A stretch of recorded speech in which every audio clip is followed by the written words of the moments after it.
Jesse and Caleb, we just finished 3 days here with Joey L, and you were a big part of that. Here we are at creativeLIVE. Tell me about how you got started working with Joey.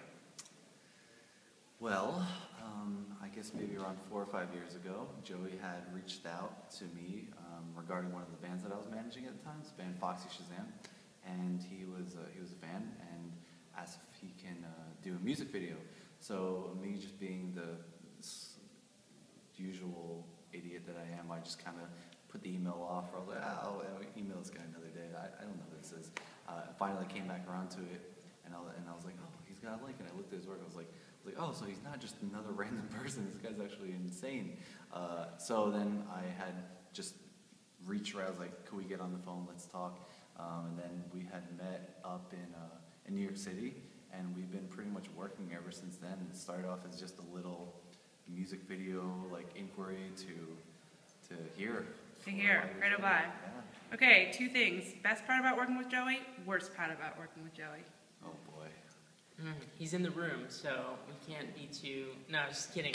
Honestly, for me, the best part about working with Joey is just the learning experience and just being able to hang out and learn from such a creative and fantastic photographer. What's your story, Caleb? How'd you end up here today? Well, I had followed Joey's work for a little while, and he was assisting... he was like working on the Killing Lincoln shoot for National Geographic. And they sent out a tweet that they needed some help on set, and they were in Richmond, Virginia. Oh, I was in Delaware. That's where you came from? I didn't know that. Yeah, I was in Delaware, and I told them that I would just drive the 6.5 hours to come see them, and so I guess they were pretty impressed with it.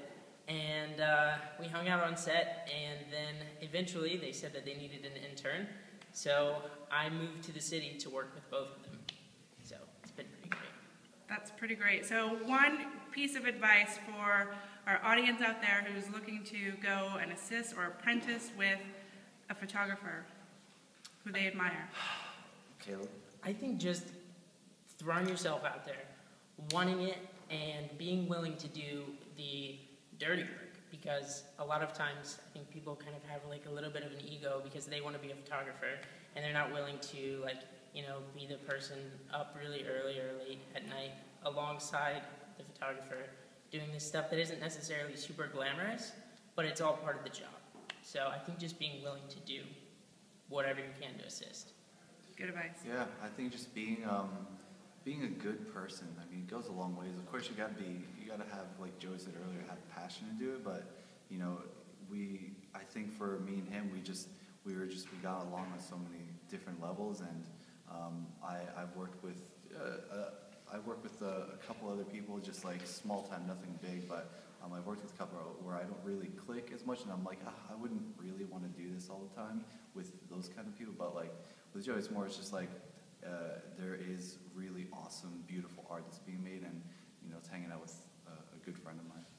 I think another thing just to kind of add on to that is like find somebody that you think that you could be friends with in real life, because generally if you have the same kind of likes and dislikes, then you probably have the same kind of taste, and so if you have the same kind of taste, then you will probably work really well together. Ethiopian food.